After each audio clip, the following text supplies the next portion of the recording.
Guys, nakakain ka na ba ng tutsyong bangos? Guys, isi-share ko po sa inyo ang paborito naming ulam, ang tutsyong bangos.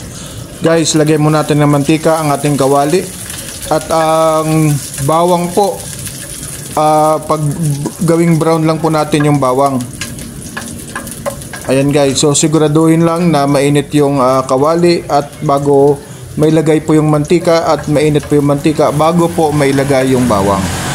So mas maraming bawang mas maganda guys.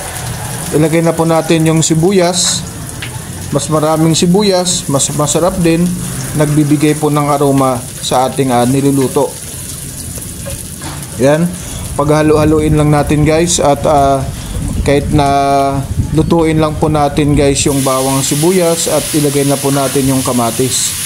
So mas magandang ang nilagay ko guys na kamatis ay 3 pirasong kamatis at hiniwa ko guys.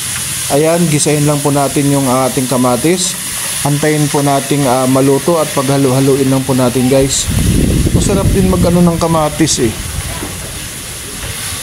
Masarap yan sa mga, lalo na sa tutso, dapat may kamatis gilid na siya. Kung sa Ilonggo, ano sa Ilonggo kamatis? Daw kamatis man. Tagalog kamatis man.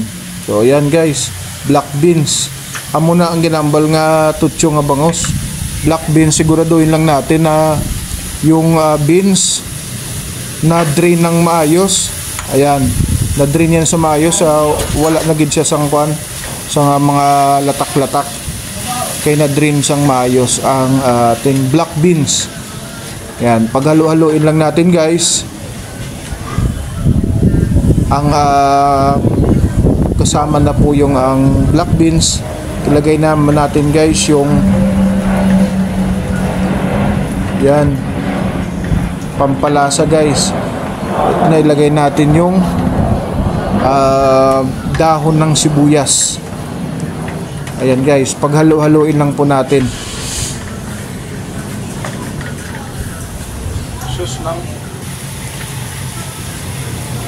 Ayan guys, medyo naluto na yung kamatis pati yung black beans. Actually guys, kahit na half cook lang yung black beans at ang kamatis. Yan, paghalo-haloin lang natin yan.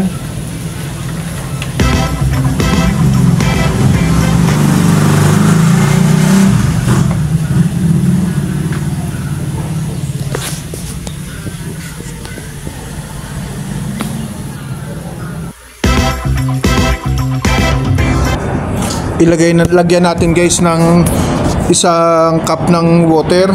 Tapos pakuluan lang po natin yan guys. Yan, 1 kalahating cup ng tubig. Depende po sa inyo. Kung gusto niyo po malapot, nakadepende po yan sa inyo guys. At depende po sa dami ng bangus na naprito nyo. So yan guys.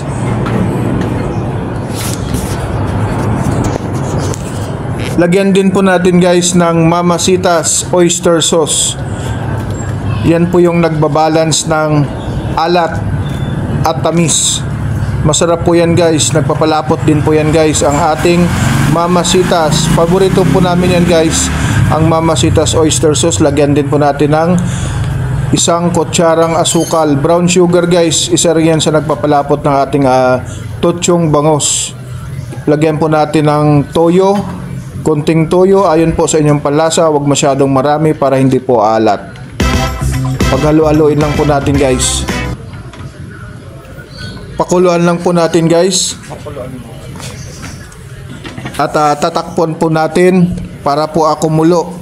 Ayan, kapag medyo okay na guys yung mga sangkap natin, ayan, at kumulo na, ilagay na po natin yung ating siling haba o green chili para po sa medyo anghang ng konti dito sa ating niluluto. Ilalagay na po natin guys ang big time na piniritong bangus. Piniritong bangus guys. Ayan, mas maganda nakaprito ng maayos para ma-absorb po niya ng sauce. Masarap, medyo crispy at masarap kainin. Medyo crispy yung pagkaprito. Ayan guys, Paghalo-haloin na po natin guys ang ating mga sahog na naluto na. Dito po sa dahan-dahan lang po yan guys sa pag-ikot ng pritong isda para hindi po ma-deform ang ating pinirito. So ayan, isa-isahin lang nyo po guys, baliktarin nyo lang po at timplahan nyo lang po guys. Ayan guys, medyo ma-sauce na po yung ano natin, yung tochong bangos, medyo malapot na. Sa asukal po yan guys, isa sa nagpapalapot yung asukal at yung oyster sauce. Yan, ilagay na po na rin natin guys ang ating sibuyas na mura. So yan guys, hindi ko na yan guys hinati-hati para medyo maganda sa presentation natin. At kapag maluto naman yan guys ay hindi naman yan mahaba tingnan.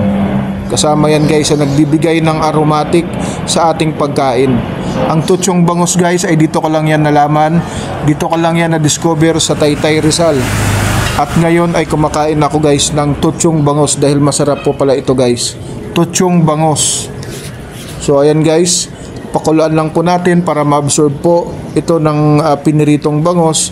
Yung guys, luto na po ang ating tochong bangos. Tara, kain tayo.